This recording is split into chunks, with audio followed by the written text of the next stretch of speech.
Cliente não fideliza e concorrência alta. O que fazer emocionalmente e na prática? Boas-vindas ao Sócio Emocional Podcast. Aqui damos voz ao que é silenciado na vida dos empresários e empresárias do Brasil, as suas emoções. Eu acredito que receita e saúde mental caminham juntos e o brilho nos olhos vai continuar naqueles que têm a sua sócio emocional e você está no lugar certo para ter a sua. No episódio de hoje, nós vamos falar sobre fidelização de clientes, sobre alta concorrência e o que fazer para gerenciar o estresse diante dessa realidade que muitos empresários vivem no ramo de hotelaria, no ramo de academia, no ramo de clínicas, consultórios. Existe uma alta rotatividade de clientes, um entra e sai. Como gerenciar esse estresse e mais do que isso, né? O que fazer na prática para solucionar esse problema? E para a gente dar início a esse episódio, falar sobre esse assunto, eu trouxe aqui uma pessoa muito especial, que é nada mais, nada menos que a Bianca Mota. Boas-vindas! Olá, Raquel. Boa tarde, olá para o pessoal do Sócio Emocional. Estou muito feliz de estar aqui com vocês, participando.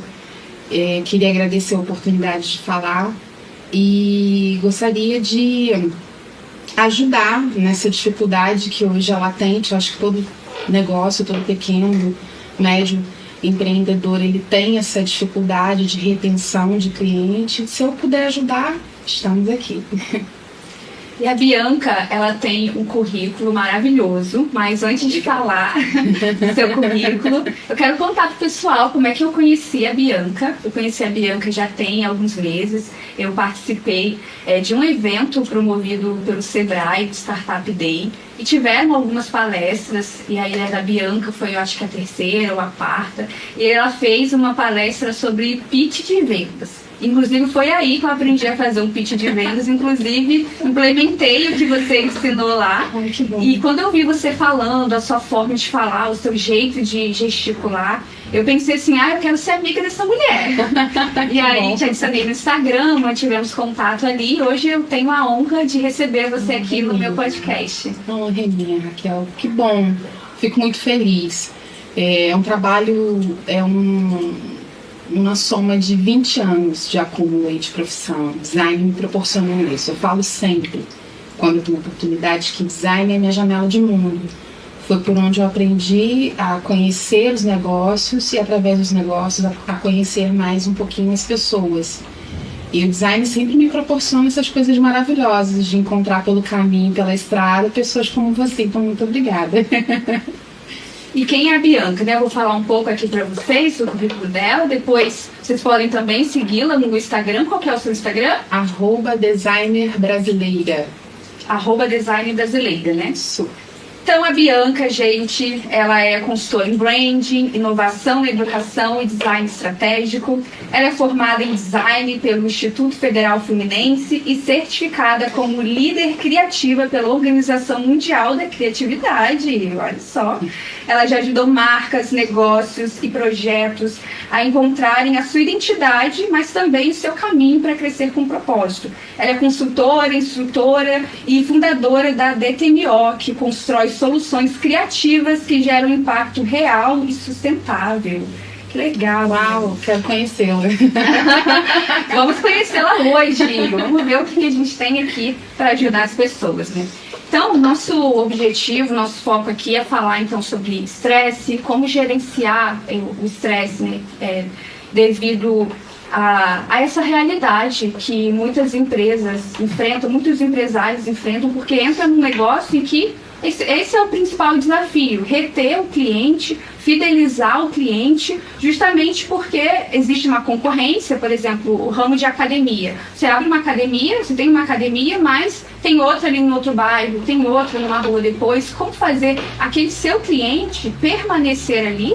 Ou como trazer novos clientes. E às vezes isso é de fato desgastante, porque o empresário implementa uma estratégia hoje, e ele precisa sempre estar repensando essa estratégia e pensando em como continuar mantendo aquele cliente, como cativar aquele cliente, como trazer novos clientes. Então, às vezes, aquela estratégia que ele implementa hoje pode não continuar funcionando nos meses seguintes, justamente porque esse é um desafio principal desse tipo de negócio. Então, como gerenciar esse estresse, sabendo que isso é uma realidade, às vezes o empresário vai ter que lidar com isso durante todo o processo, durante toda a sua vida dentro desse negócio. E também o que fazer de forma prática a lidar com essa questão, qual que é a chave, qual que é o caminho, e isso você vai trazer aqui com propriedade para a gente. Vou tentar responder essa pergunta, que é uma pergunta muito complexa, porque depende de vários setores, depende, obviamente, também da cultura daquele empresário, daquela pessoa. Então, a gente está lidando aqui com um cenário de comportamento de consumidor, né? Então, a gente tem que sempre... Por que tudo muda muito o tempo todo? Porque a gente está acompanhando a curto, médio e longo prazo. Às vezes a gente também não consegue acompanhar tecnologia, moda, tendência, tudo que acontece dentro dos setores do comportamento do consumidor. Se o comportamento muda muito rápido, as estratégias que são padrões, elas não conseguem pensar esse cliente. Então, você deu o exemplo da academia, né? A academia, por exemplo, hoje ela tem um combo, né, de atividades, ou não só atividades esportivas para a saúde, mas ela tem que ter algo mais que retém aquele cliente. Por exemplo, eu estou falando porque é a minha reclamação. Eu odeio academia cheia. Também não gosto. Eu não gosto. Então, se eu chego numa academia e encontro uma academia lotada, é ótimo para a pessoa, para o empresário, mas é um ponto contra o dono ou a dona da academia que está querendo fidelizar aquele cliente. Então, de repente, você já vê que existem algumas academias que mudaram a sua estratégia. Tem agendamento de horário, né, aquele personal voltado, então ele oferece um valor, vamos assim, benefícios que fazem um combo para atrair aquele cliente. Então, eu acho que o primeiro ponto é a observação, né? Você está atento a essas tendências do consumidor, porque esse comportamento muda muito rápido e é difícil de acompanhar. Então, é a primeira questão, eu acho, né? Que é estar atento ao comportamento do consumidor. Um segundo momento é evitar receitas prontas. Eu acho que o grande erro hoje também do empresário com relação ao setor, ao nicho ao qual ele atua, é achar que aquilo ali pode dar certo para ele. Às vezes pode dar, ele pode pegar um exemplo, mas ele pode adaptar aquilo à realidade dele, né? E isso também é algo que pode ser estudado, né? Olha, vamos acompanhar aqui a tendência, mas a gente tem que ter atenção porque a nossa realidade é diferente da realidade daquela outra empresa que tem um porte maior, né, que tem um compêndio maior de possibilidades. Então ele tem que também estar sujeito a essas mudanças. Ele tem que pensar, olha, posso estar aqui hoje, mas a realidade de mercado ela muda também muito rápido. As tecnologias elas também mudam muito rápido, né? Hoje você está falando não só de academias, né, dos mais diversos setores que atendem a questão da saúde, estética, bem-estar, tudo isso está diretamente ligado, concatenado ao comportamento do consumo. Então você tem que fazer uma trilha de consumo, que é o terceiro ponto, o terceiro aspecto. Você estudar aquele nicho, aquele negócio, sabe? Você está, olha, eu vou vender moda, então você tem que pesquisar o que é legal para aquele nicho, para aquela faixa etária. Às vezes o que é legal para uma geração Z não vai ser legal para millennial, que não vai ser legal para outras gerações. E a gente tem aí o quarto aspecto, se ligar mais em comunidades. Hoje as marcas, elas lidam muito com a questão do vínculo e propósito. E eu acredito que o empresário que está atento a essas necessidades mais nichadas, que vai lá naquela oportunidade, olha, isso aqui eu acho que é bacana. Um exemplo, a Patrícia Ramos, que eu adoro a Patrícia Ramos, eu acho ela uma mulher formidável, espetacular, acho que é um exemplo hoje de empreendedorismo para mulheres e mulheres pretas. Ela abriu a Silva Gin, que eu achei magnífica a proposta dela, quer dizer, ela coloca ali à disposição das mulheres todos os produtos que ela gostaria de... olha, estou saindo daqui da academia, eu vou trabalhar, então ela tem tudo ali à disposição. As pessoas que estão ali, elas malham, elas não precisam ficar trazendo aquela mala, aquele monte de produto. Isso é estar atento ao comportamento do consumidor. Então a gente falou aqui de 4 pontos principais. A gente já começou com tudo aqui no episódio. O primeiro foi estar atento a quem é o consumidor, né? Daquele plano. O segundo ponto você falou que é estudar o negócio em que você está. Sim. O terceiro ponto? Eu falei tanto. Eu trouxe 4 pontos. O quarto mapeamento, né? Mapeamento dessa jornada dele, né? De como que ele vende e tal, é muito importante. E o quarto é essas especificidades, né? Essas comunidades, esse nicho, que eu acho que é uma oportunidade porque abre caminho, né? Produtos veganos, alimentação saudável, mas voltada para quem não come carne. Tudo isso é muito nichado.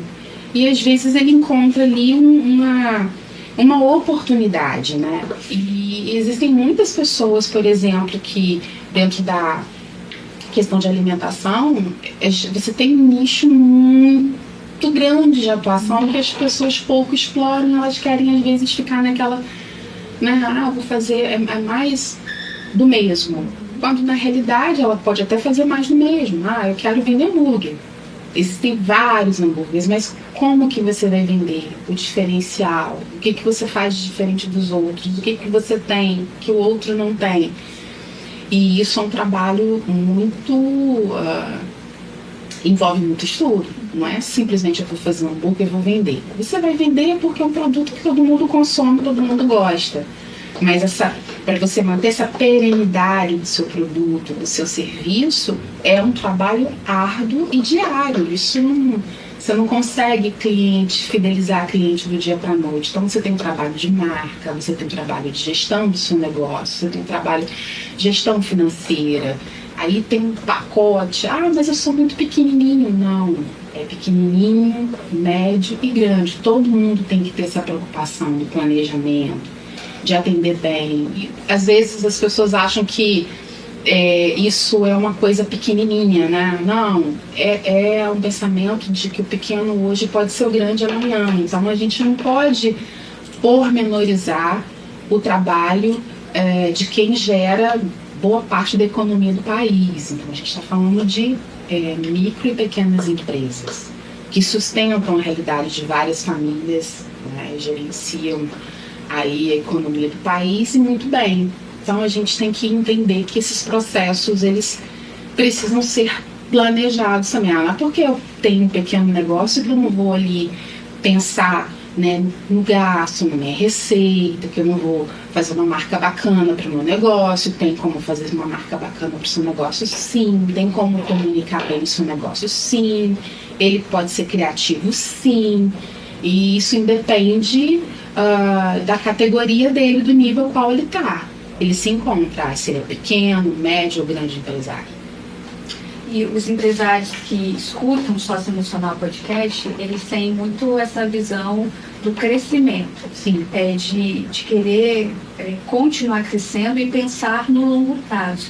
Então não é apenas vender o hambúrguer e pegar aquele dinheiro que está ali para fazer alguma coisa, mas é de não só vender o hambúrguer, mas também melhorar a gestão, melhorar a qualidade, aumentar o número de funcionários para vender mais. E como você mesmo falou, isso é um processo que vai sendo construído no longo prazo. Então não é hoje que a pessoa fideliza, às vezes hoje ela tem uma estratégia, né, baseada em quem é o consumidor, baseado no mercado, aquilo que ele quer, mas às vezes ele vai colher esse fruto lá na frente, não vai colher agora. E aí aquilo que ele está fazendo lá na frente, ele vai colher aquele fruto mais na frente ainda. Então, para ter essa pernicidade que você falou, exige essa constância, esse estudo de mercado. Eu acho que também ter pessoas capacitadas ali para ver o negócio de fora também, um estrategista, um consultor, alguém que vai conseguir ajudar ele a ver esse negócio de fora.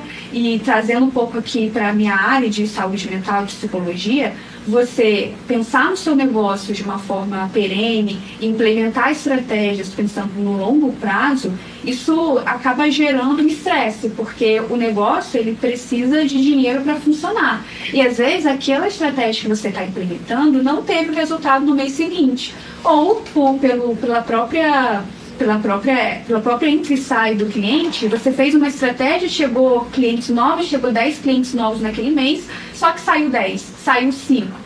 E aí entra, né, a psicologia para ajudar o empresário a olhar para essa situação e entender algumas coisas relacionadas ao estresse. O que acontece no nosso organismo que a gente chama isso de estresse? Diante de uma situação, né, que aconteceu isso, aí entrou 10 clientes e saiu 10, saiu 5. Quando isso acontece, né, o empresário olha para essa situação e tem pensamento sobre isso. Ele pode pensar, eu vou falir, desse jeito não vai dar certo, eu estou fazendo, mas parece que eu estou andando, correndo atrás do rabo, porque nada acontece, a mudança não acontece na velocidade como eu quero. E esses pensamentos causam uma mudança no corpo. Então o coração acelera, ele fica com taquicardia, tremor, traz essas sensações físicas. Mas o estresse, ele tem uma questão que é deixar o empresário em um estado de alerta para resolver aquele problema ou paralisar diante dele. É um instinto de luta ou fuga, em outras palavras. Eu tô com esse nível de cortisol alto, que ele, preciso fazer alguma coisa. E aí ele começa a mover recursos para fazer isso, ou ele pode ter essa emoção e não conseguir fazer alguma coisa. Mas pensando nos estágios do estresse, primeiro vem esse alarme, depois vem a movimentação para fazer alguma coisa e depois vem um estado de exaustão, que é aquele estado em que o empresário fica irritado, ele fica sem energia, ele perde produtividade, porque teve um pico ali de cortisol, noradrenalina, e aí ele fez alguma coisa, tentou fazer alguma coisa, e depois tem uma descompensação do organismo, que é ir para esse estado de baixa, esse rebaixamento de irritabilidade, de desânimo, de falta de motivação. E às vezes o empresário tem que lidar diariamente com problemas. E se a cada problema que ele tem no dia, ele fica nesse estado de estresse, como que sobra espaço mental para implementar, por exemplo, as estratégias para que no longo prazo ele consiga reter e estar conquistando cada vez mais clientes? É isso que a gente vai falar também ao longo do episódio. Eu vou trazer aqui práticas científicas para que você possa aplicar no dia a dia para gerenciar melhor esse estresse. Você percebe isso nos empresários que você já atuou? Muito. E é uma constante. Porque, na realidade, todo mundo é movido também pelo boleto no final do mês para pagar. Isso é uma realidade comum a grande parte dos brasileiros. Não seria diferente com quem empreende, com quem é empresário. E, assim, é difícil você ser criativo, inovador no ambiente de alto estresse. E as pessoas, elas esquecem.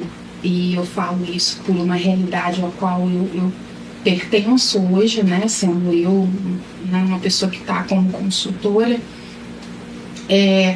que isso, o desespero, o afã de você ter o crescimento, a autocrítica, isso também faz muito barulho nas nossas cabeças.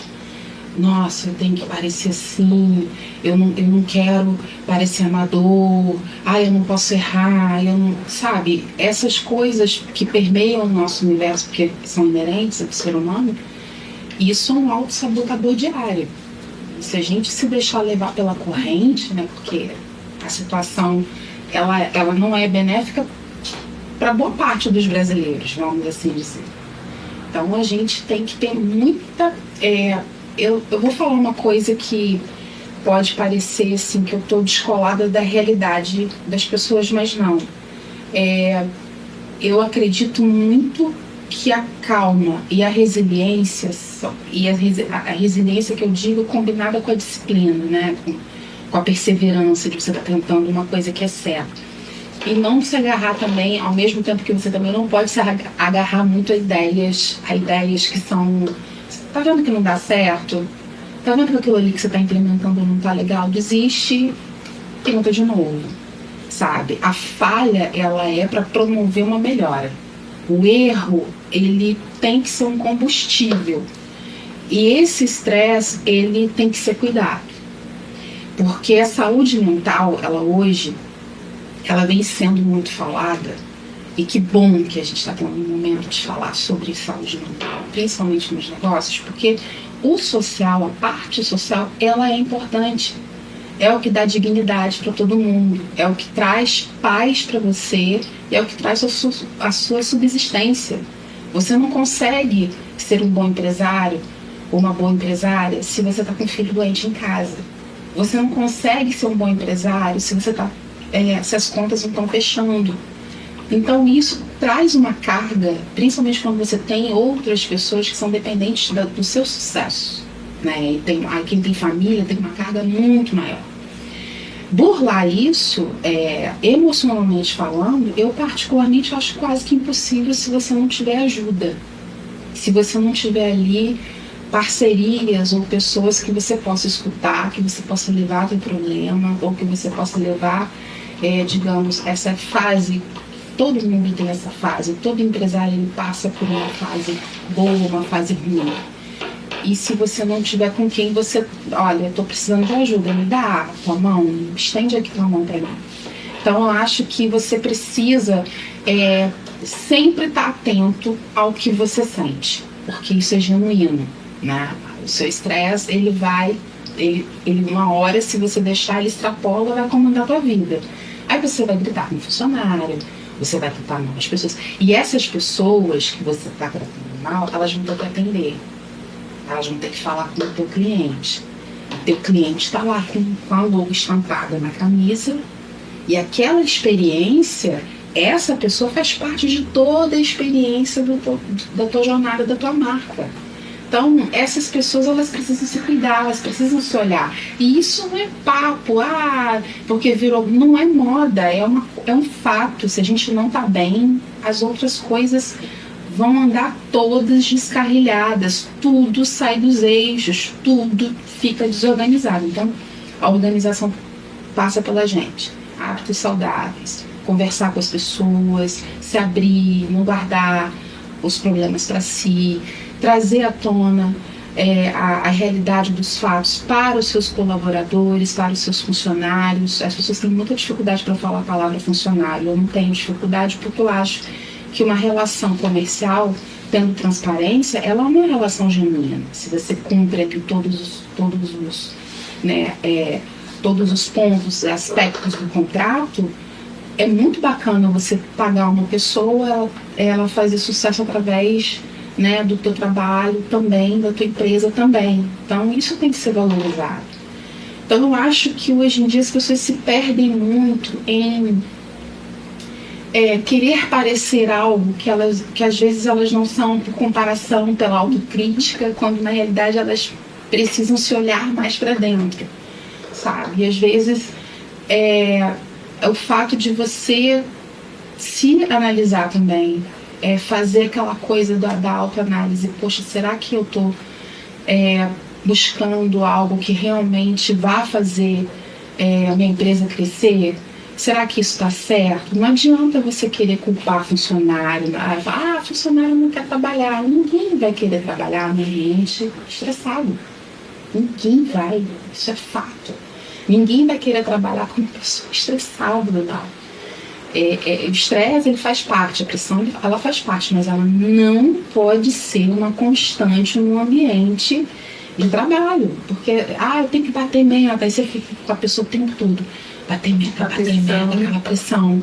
Como que você quer construir um ambiente inovador, criativo, que isso reverbere positivamente no seu crescimento, se você não está... você que é a peça fundamental, que está encabeçando as outras, está estressado, está altamente inviável.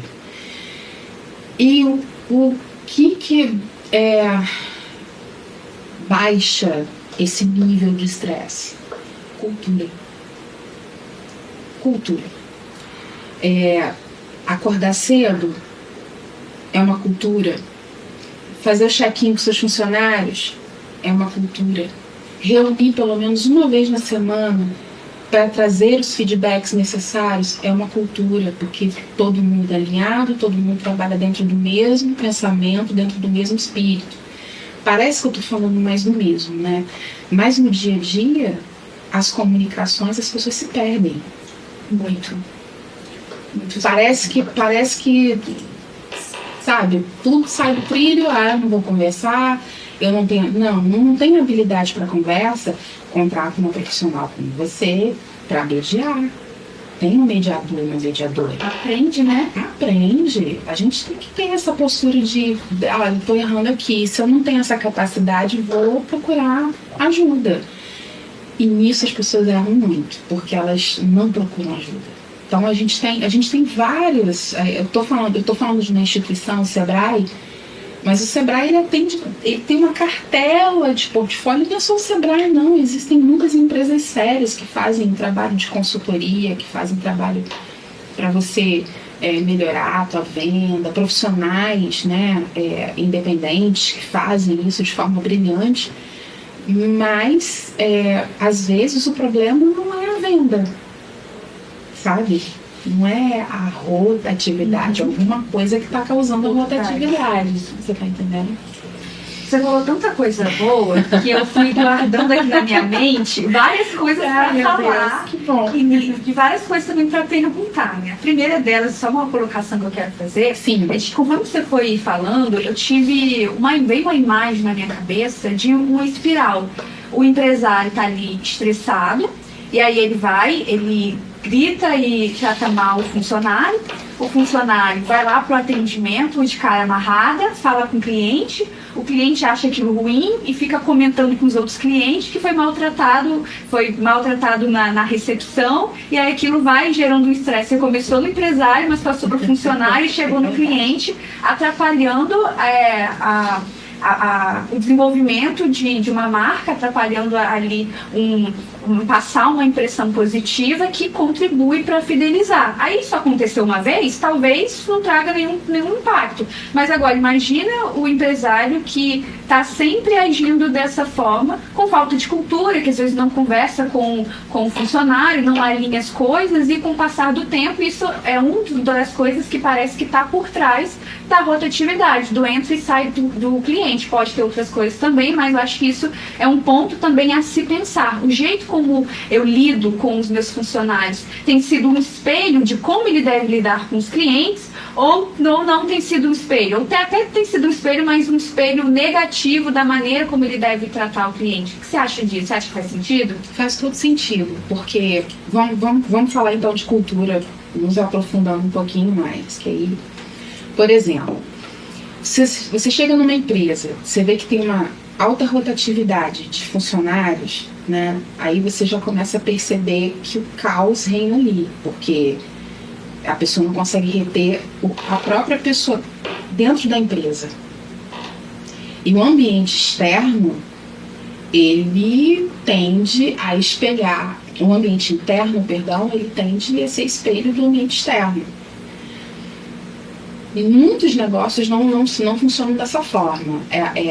Sazonalidade, também a questão do setor ao qual ele está atuando, concorrência, mercado digital, que às vezes incide no físico, ele não está, de repente, se preparando para o físico e para o digital, fazendo as confluências, né, de forma natural, orgânica, ou até mesmo não se preparando para estar exposto no ambiente digital, não dialogando com as pessoas que, né, as fases elas vão passando, gerações elas vão passando. Então isso implica muito na cultura, porque se você não está conhecendo de fato o teu público, você vai atirando para todos os lados e você não está retendo nada.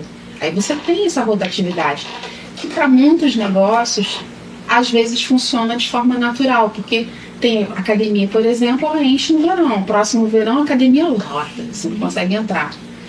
Assim como existem setores que eles funcionam dessa mesma forma. Então você tem que entender também esses momentos, além, obviamente, do comportamento do consumo.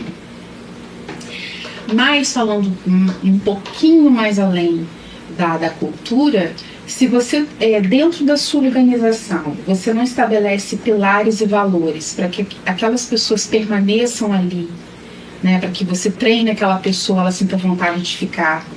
Porque o maior medo do empresário hoje é investir na carreira do funcionário, treinei, investi, paguei, ele está em outra empresa. E isso é um comportamento tão, às vezes, assim, é difícil explicar para quem tem seu negócio, que quando você tem uma cultura, um ambiente bom, e você capacita para essa pessoa ser melhor, ela vai querer ficar. Ela não vai querer correr riscos, nem por um salário maior.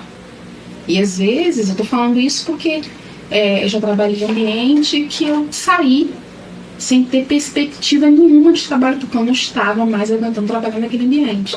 Para mim foi uma coisa insustentável, porque para mim era mais importante, embora eu tivesse boleto no final do mês para pagar, um ambiente em que eu fosse respeitada, que eu tivesse um ambiente que eu pudesse falar. E isso às vezes faz muita diferença no trabalho hoje. Aí a gente vai se aprofundando um pouquinho nisso, também passa pelo cliente. O cliente que ele tem aquele comportamento do vendedor, que é aquela mesma coisa, tentando convencer. Aí você vê que a peça de roupa não está bonita na pessoa, você tem que empurrar aquela peça de qualquer... Gente, o consumidor não é bobo mais. O consumidor está altamente super informado. Embora a gente ache que as informações sejam, às vezes, truncadas, né? Não é informação, para que a gente tem tanta informação, pulverizar tanta informação, e a gente não está sabendo absorver. Mas o consumidor que recebe um bom tratamento, ele é bem atendido, e não é falsamente atendido, ele é genuinamente bem atendido. Eu me preocupo em colocar uma garrafinha de café para recepcionar, eu venho, converso, pergunto como que ele está, e a venda é uma consequência de um relacionamento. E muitas vezes o empresário ele tem preguiça e não quer se relacionar. Como que ele vai gerar cultura dentro da empresa dele? Então, a gente só gera uma cultura se a gente estiver disposto a se relacionar com as pessoas. E isso está cada vez mais distante da nossa realidade, porque a gente tem dispositivo eletrônico para a gente se relacionar de forma digital, remota, e isso meio que está se perdendo no nosso dia a dia, o contato físico, né, a coisa de você chegar e ambientar a pessoa. Olha que lugar legal, bacana. Igual cheguei aqui hoje, fui super bem recebida, me serviram café, queriam me mostrar o local, e isso faz toda a diferença.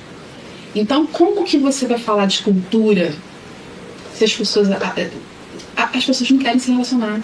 Você chega no comércio é que a gente mais recebe reclamação. A pessoa, o vendedor, ele está entretido no celular, ele não ergue a cabeça para te dar um bom dia, boa tarde, boa noite. Aí você treina essa pessoa para ela atender melhor. Mas aí você não tem a habilidade de conversar com aquela pessoa, sabe? Você não tem a habilidade de perguntar se aquela pessoa ali que está atendendo para você, se ela está com comida em casa, se ela está bem em casa. Isso, você está vendo que é feito cascata. Tudo isso... Eu estou falando isso, talvez muitos empresários vão achar que eu estou tendo uma cultura protecionista, empregado, não o empregador.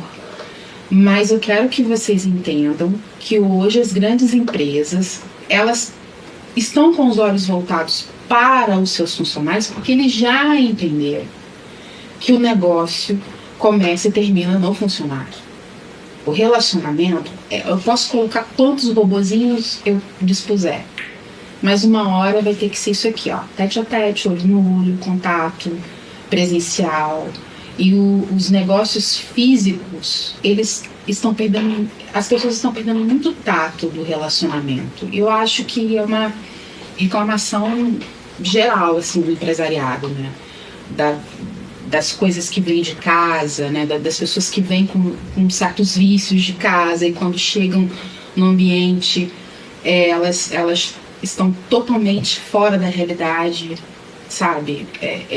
Conflito de geração também, isso eu tenho percebido muito isso, muita reclamação da geração Z, uma pessoa da geração Z, mas assim, é uma reclamação latente. A pessoa não quer trabalhar, a mentalidade é completamente diferente. Eles não estão nem um pouco preocupados em ganhar dinheiro, eles querem ficar no cantinho deles com paz. Você tá entendendo? Não quero gente buzinando na minha orelha, não quero gente me dando ordem. E você tem uma geração antecessora que é um pouquinho mais, digamos, forte a cobrança, e tem uma outra geração, que é a qual eu pertenço, que já é mais carcaçuda, né? Já ouviu muita lorota, já ouviu muita gente falando o que queria e o que não queria, desrespeitosa na hora de abordar. Você tá vendo como que tudo mudou? Tudo tá fora do eixo. Então a gente precisa encontrar o nicho, estudar esse nicho, o comportamento das pessoas e se adequar a esse comportamento. E o consumidor, ele percebe quando as pessoas têm a atenção voltada para ele. Nossa. Isso é perceptível. Muito. Eu vou trazer, inclusive, uma experiência pessoal, mas antes de eu falar sobre isso, eu quero que você diga uma coisa que você falou agora, né, sobre o empresário. Ele implementa a estratégia, mas quando ele reconhece que aquilo não está dando resultado, ele precisa desistir daquilo e começar uma coisa nova. E às vezes a desistência é interpretada para o empresário como um fracasso, como um erro que não pode acontecer. Mas como que o empresário ele analisa de uma forma prática aquilo que ele está fazendo? Se aquilo que ele está fazendo não está dando certo, ou ele precisa fazer por mais tempo para dar certo. Como que ele consegue diferenciar isso? No design, eu sempre explico para as pessoas que design, ele é um processo e que você tem um ciclo, né? Que muitas vezes ele não é um círculo, ele pode ser uma espiral, ou ele pode ser uma linha, dependendo da forma como você lida e gere o seu negócio. Eu estou falando de design, mas a gente, dentro da administração, dentro do mundo dos negócios, existem várias ferramentas que podem vir nesse processo, seja ele de administração, seja ele de inovação, qualquer ferramenta em que você possa medir, mensurar. Óbvio, você está falando de número, crescimento, ele reverbera numericamente. Então você tem que ter a coisa de você mensurar. A primeira resposta é a mensura. Você está ali, você está vendo que o negócio não está crescendo. Você está implementando a ideia. A persistência e eu falo que a persistência ela é diferente da insistência, porque a insistência ela já é varada nada, como a gente fala, né, na gíria. A persistência é você saber que aquilo ali vai alcançar um resultado a longo prazo.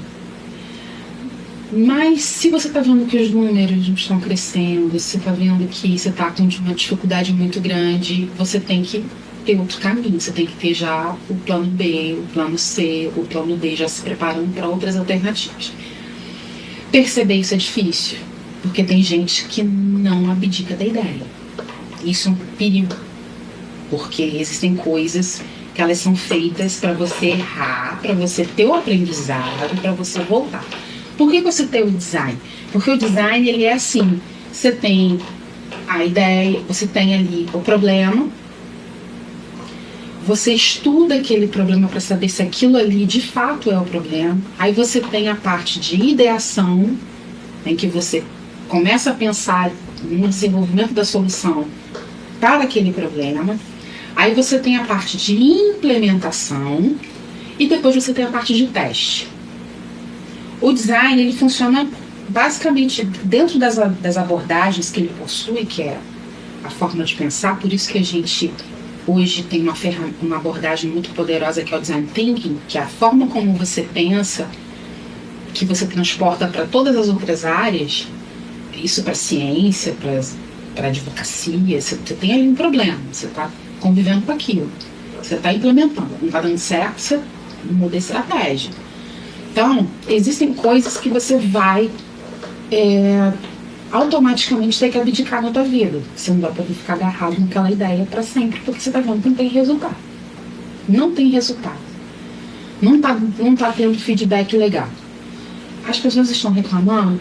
Às vezes, uma pequena adaptação. Eu vou dar um exemplo prático. Eu atendi uma empresa de moda feminina, e a gente fez um mapeamento da jornada daquela cliente. Quando eu falo jornada para o pessoal que está em casa, para o pessoal entender, desde a hora que o produto é visto, seja na gôndola, né, na vitrine, até a hora que ele chega em casa, né, até a hora que esse produto, como que ele é embalado, vai para casa, vai ser entregue para o seu consumidor. Essa jornada, a gente reparou que ela não tinha nenhum pós-venda. Ela não fazia nenhum contato com o cliente, ou não tinha nenhuma possibilidade de mensagem, nenhuma medição de toda a trajetória daquela venda que ela tinha feito, né? A trajetória da venda, vamos assim dizer, jornada, a trajetória da venda, nesse caso. Então a gente começou a verificar que quando ela começou a mandar mensagem, quando ela começou a entrar em contato com esses clientes, a perguntar, tá tudo bem, como é que foi, né, a venda, ou mensagens muito triviais, nada muito sofisticado não, tá? Ela começou a ter reincidência da venda. E ela começou a perceber que as pessoas estavam voltando e comprando novamente. E ela não precisou implementar nenhuma tecnologia mirabolante, nada mirabolante. Aí houve a persistência dela de continuar com aquela estratégia, mas implementando um pós-venda. Ok, aquilo ali foi bacana, foi legal, ela pôde persistir na ideia dela. Mas se ela quisesse vender uma coisa que ela tá vendo que tá dando baixa, gente, desiste, vai para outra coisa, vai para outra questão. Você não pode ficar tendo... Os números, eles não costumam mentir. Então eu sempre falo que a métrica é mensurar, ter o controle da... Se você não consegue... não sei se eu posso estar falando uma grande besteira, eu não quero falar nomes, mas eu acho que essa frase, não sei se é do Philip Kotler, eu sou péssima para gravar o nome, mas um desses grandes pensadores, desses livros de marketing que a gente estuda, ele sempre fala que se você não pode medir, você não pode gerir. Então, o primeiro apontamento é o número. Aí, se você olha no entorno, as outras coisas estão fora do eixo, o estoque está fora do eixo, o comportamento do vendedor está fora do eixo, você está vendo que as coisas não... Desiste daquela ideia ou daquela venda, daquela forma de vender, porque você vai dar murro em ponta de faca. Então, desiste da ideia. Então, acho que a mensura é o melhor caminho para a pessoa entender se ela investe ou se ela dá 2 passinhos para trás, volta para o ponto inicial, planeja e faz de novo. Então, mensuração do que o empresário está implementando para reter o cliente, e também o pós-venda, você já percebeu isso, né, ajudando empresas, que ele aumenta o tempo do cliente ali na empresa. Ele fala direto com a pessoa, né? É o melhor feedback depois da venda. Então isso faz, acho que é uma boa, digamos, um bom termômetro para saber se você está ou não no caminho certo, porque você já cumpriu toda a jornada, né? Então você vai, escuta a pessoa, ela vai ali, é um canal, vai via internet, ou até mesmo, né, no comércio, no seu local, né, no seu próprio balcão. Você vendeu uma máquina furadeira, tá numa máquina. E aí, gostou? te indiquei uma máquina boa, poxa, gostei, aquela minha máquina antiga não era assim, hoje eu vou furar, tem uma luzinha que acende, né? Eu furo, se tiver com a bateria legal, ela vai, né? Ela funciona perfeitamente, vou comprar a bateria, ó, tem a bateria reserva e tem esses acessórios aqui também. Você tá entendendo como uma coisa, você tá fazendo a venda, você fez a pós-venda e automaticamente você já está recebendo feedback do teu cliente ali dizendo que ele gostou daquela aquisição que ele fez. Isso é muito genuíno, porque você está vendo que o cara está voltando para comprar. Ele está voltando porque ele acreditou na tua palavra, ele acreditou que você estava vendendo melhor para ele. E isso é natural. Eu falo que as pessoas, elas vendem porque elas se relacionam. E isso é fato, você está vendendo, você está se relacionando, você está falando com as pessoas, olha, esse produto não é legal para você, não vai atender sua necessidade. Você quer comprar? Pode comprar, mas eu acho que para você, para sua necessidade, isso aqui tá mais barato, mais acessível para você financeiramente, vai atender sua necessidade e você vai ficar um bom tempo aí sem precisar gastar dinheiro com isso. Confiança, né? Confiança. Você pensou a pessoa. Então, assim, eu hoje falo para as pessoas que a melhor forma de você entender se você vai continuar com aquela ideia ou não é métrica. Mensuração não adianta, você vai ter que ter os seus dados ali. Então, comprem um sistema de automação, né, que faça esse gerenciamento para você, para que você tenha tudo, né, tudo computado, tudo cadastrado, o cliente cadastrou o cliente, coloca a data de aniversário, verifica ali quantas compras ele já fez, por que ele não está voltando, né? Esse monitoramento também está incluído na questão da mensura, porque você está medindo, você está monitorando os números, você está monitorando também o comportamento para com a tua, digamos, com a tua venda, com a tua empresa. Então, eu acho que essas duas questões, assim, mensura, monitoramento e o pós-venda, são ativos que você pode verificar se a ideia está legal, se você pode insistir naquilo ali ou não, largar de mão. E enquanto essa roda não gira, ou às vezes está até girando, mas no meio do caminho aconteceu um problema, por exemplo, um empresário que começou a implementar o pós-venda.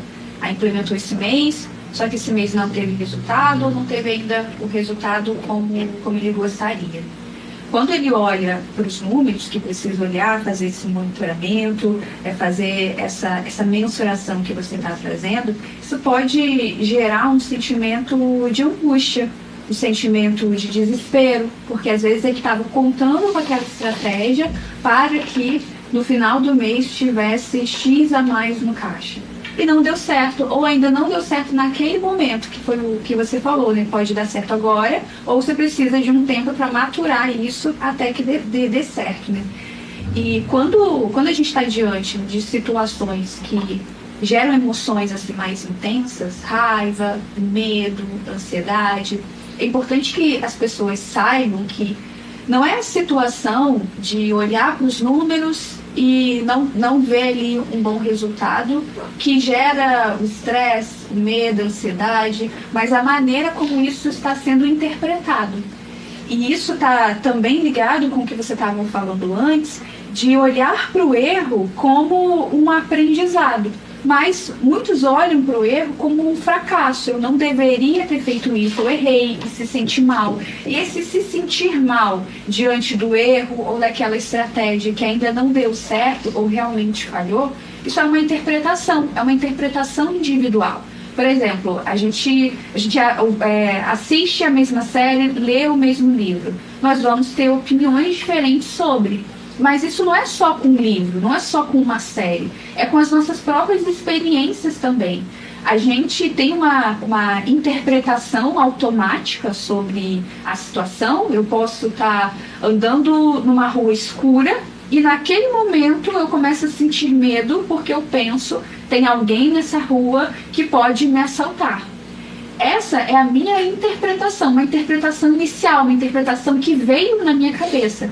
Mas quando eu tenho consciência disso, de como eu estou vendo essa situação, eu posso escolher aceitar e continuar vendo a situação dessa forma, ou eu posso mudar a maneira como eu estou interpretando aquela situação, porque pode estar equivocada.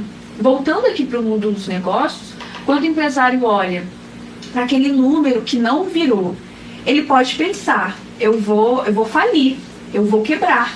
E é óbvio que diante desse pensamento ele vai sentir um desespero, ele vai sentir um estresse, pode até tomar uma decisão arriscada demais, ele pode tomar uma decisão por impulso, ou até mesmo deixar de arriscar porque está com medo, porque ele está interpretando aquela situação de que ele vai quebrar. Isso pode ser verdade? Pode ser verdade.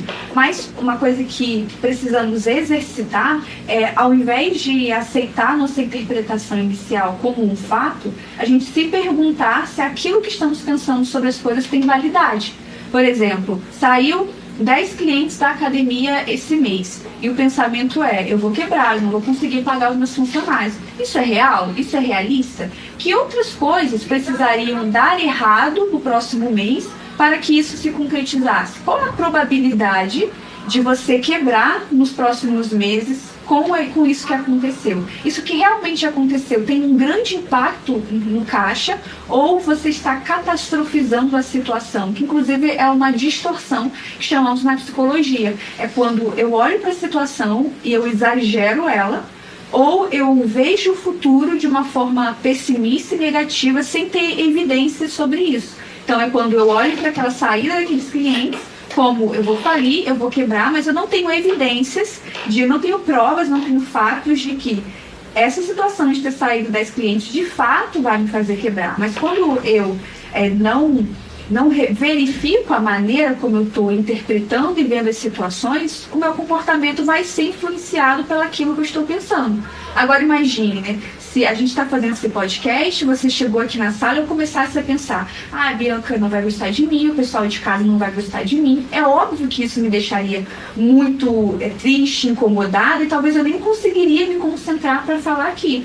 Mas isso é uma interpretação automática, são pensamentos que vêm na nossa cabeça sem a gente querer vir. Mas a partir do momento que a gente tem consciência disso, a gente pode se perguntar, mas qual a evidência que eu tenho de que a Bianca não vai gostar de mim? Qual a evidência que eu tenho de que os ouvintes não vão gostar de mim ou não gostar dela? Eu prevejo o futuro? Não prevejo.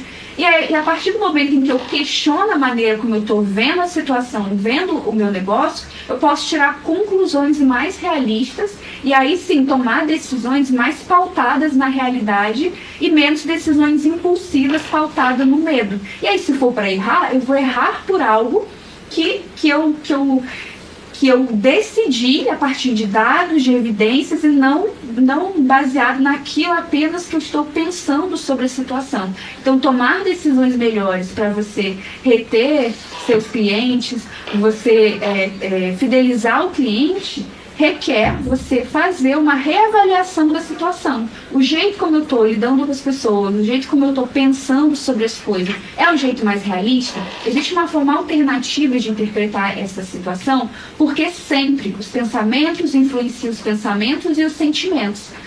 Os pensamentos influenciam os sentimentos e os comportamentos. Então, se você está tendo pensamentos muito distorcidos, como esse que eu falei, de catástrofe, vendo o futuro de uma forma pessimista, o seu comportamento vai ser baseado naquilo que você está pensando. Então, a reavaliação, ela pode reduzir o estresse e também fazer o empresário tomar decisões melhores. Perfeito. As reações, elas são muito sintomáticas, né? A forma como eu reajo também, ela está diretamente ligada ao grau de maturidade também que as pessoas possuem sobre aquilo que elas estão fazendo. E isso a gente só faz, essa maturidade a gente só adquire tentativa, erro e acerto. A gente não vai acertar sempre. Nenhum empresário nasce pronto.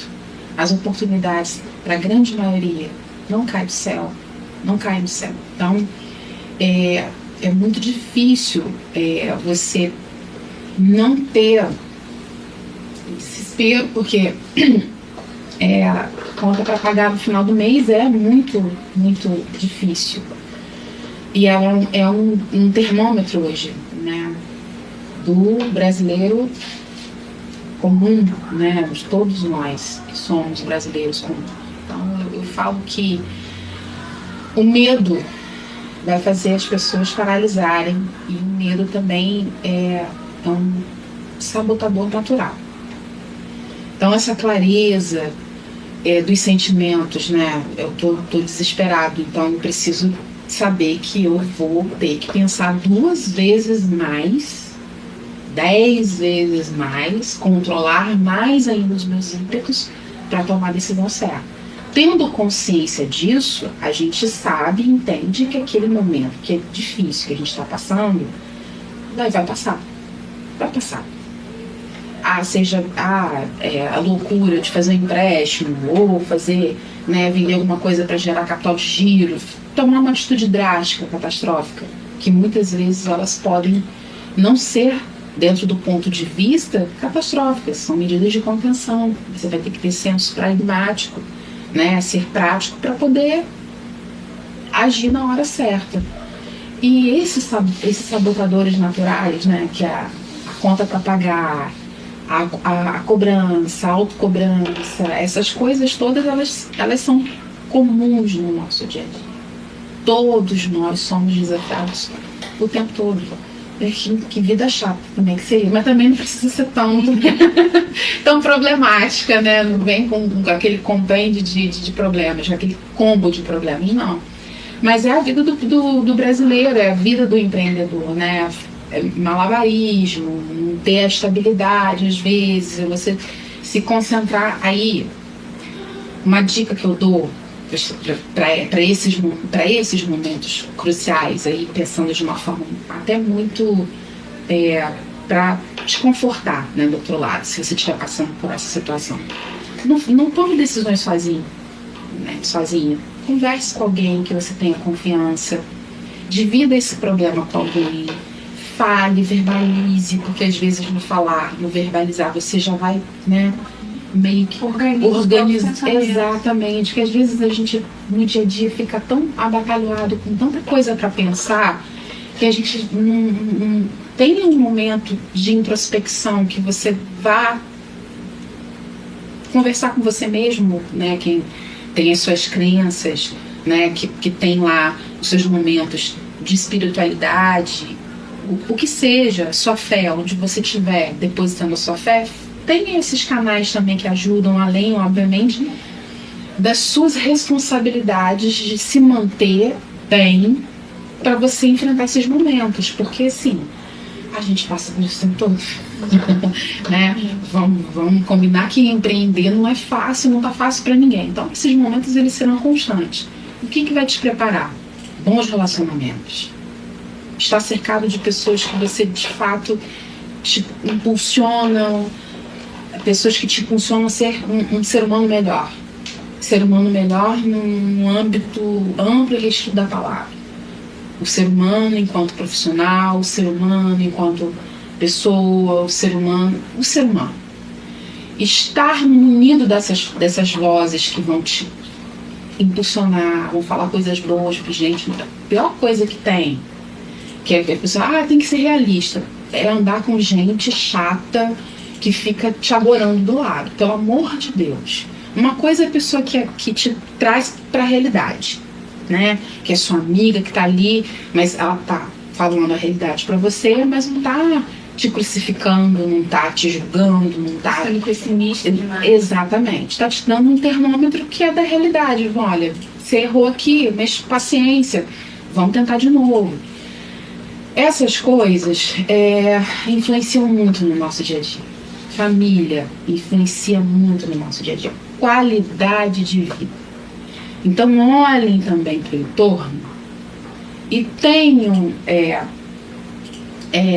entendimento de que a vida ela vai muito além do negócio da gente. Então a gente tem que ter a pausa para a gente descansar.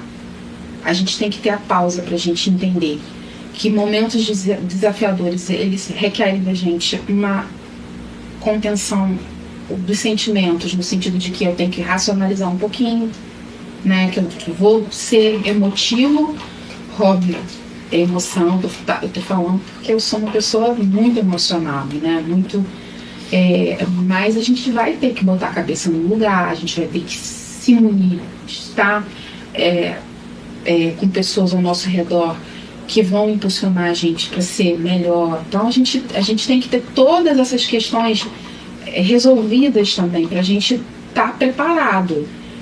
Saúde, ter atenção com a nossa saúde, tudo isso também, quer queira que não, gente, influencia demais na nossa psique, na nossa forma de pensar, no olhar da gente. Se a gente tiver uma pessoa chata reclamando do nosso lado, o que a gente vai ver então? Pessoa que acorda reclamando, dorme reclamando. A vida, pelo amor de Deus, não tem como. Não tem como ser otimista de acordo com a realidade das pessoas. E eu tô falando isso, eu tô falando dentro de uma realidade possível, porque eu também tenho entendimento de que muitas pessoas não vão ter essa possibilidade nem de pensar na realidade delas, porque a realidade delas é uma realidade tão absurda, tão cruel, que eu vou estar falando eu sei que eu vou estar falando para uma parcela de pessoas que tem compreensão do que eu estou falando. Outras não vão ter essa compreensão porque a vida não está sendo nada fácil para essas pessoas. Então é muito fácil falar de empreendedorismo, né, de coisas que estão ainda, por piores que sejam, né, por mais drásticas que sejam, de realidades completamente diferentes das pessoas que não têm oportunidade, que não tem um mínimo de acesso. Aí a gente está falando de outras questões, né? Mas que influenciam diretamente no nosso dia a dia. E assim, vai se exercitar, isso é uma higiene mental também, fazer atividade física, fazer coisas que você gosta, sair um pouquinho dessa realidade também, ajuda a gente a pensar melhor, agir melhor, a se entender melhor, saber, poxa, exagerei, né, não era para eu ter, né, pensado dessa forma tão exagerada com a qual eu estou pensando. Isso, gente, errando.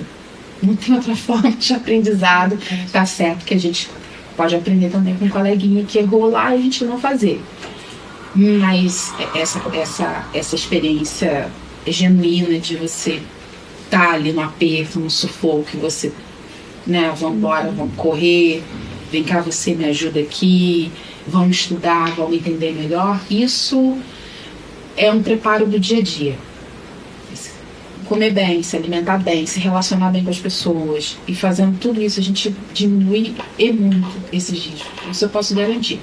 Não é papo de... Eu nem gosto dessa questão de coach, porque parece que a gente fica idealizando muito a vida alheia. Não, isso é uma premissa.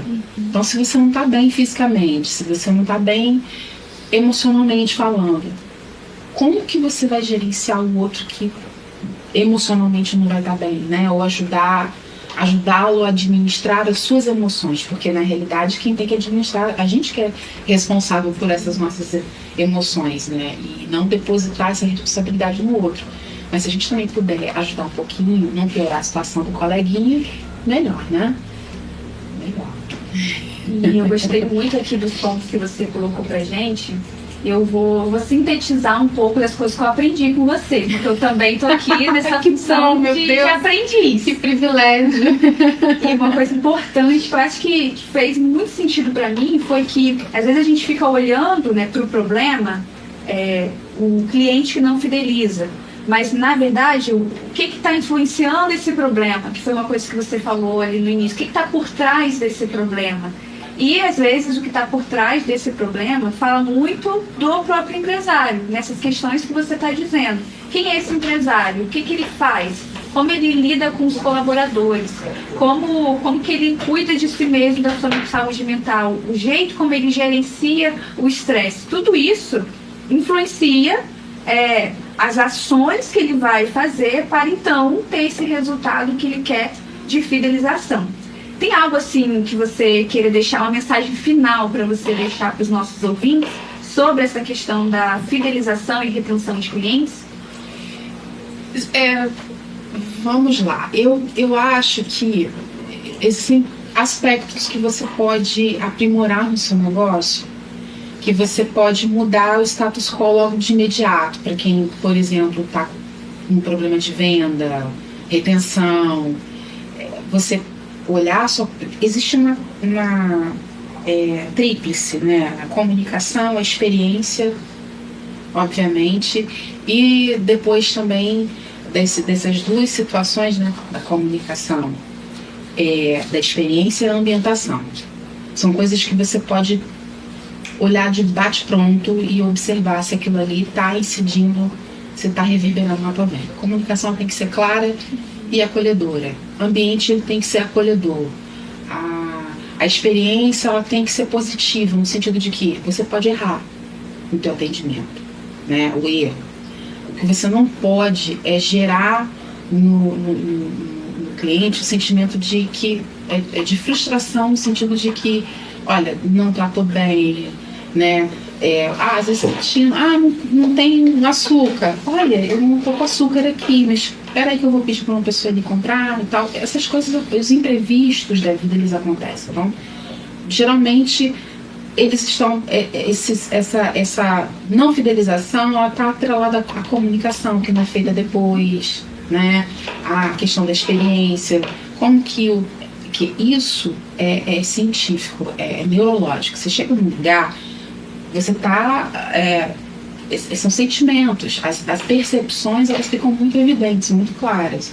Então essa experiência, ela vai ser reportada, ela vai ser experienciada. Ele vai falar bem ou ele vai falar mal.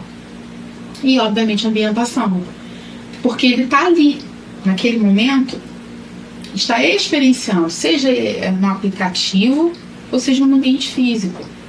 Então eu acho que prestar atenção nesses 3 quesitos também, logo assim, tô com dificuldade na venda. Pensa se você está se comunicando de uma forma clara e legal, bacana, se as pessoas estão entendendo mesmo, que a comunicação ela tem que ser feita voltada para os outros, né?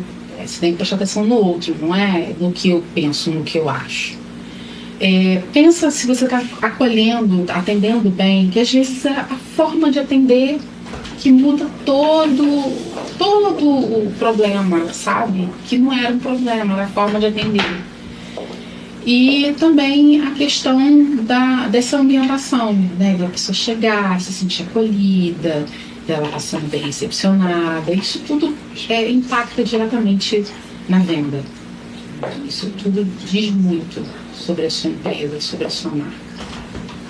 Obrigada, Bianca, pela sua contribuição. Gente, chegamos ao fim de mais um episódio do Sócio Emocional Podcast. Toda semana temos um episódio novo. Se você ainda não segue o podcast, siga. O podcast está no YouTube, em todas as plataformas também de áudio. Qual é a sua rede social, Bianca? @designer brasileira. Design brasileira. Obrigada por você trazer esse bate-papo pra gente. Ai, que bom. Foi um prazer. Prazer foi meu. Até a próxima. Tchau, tchau.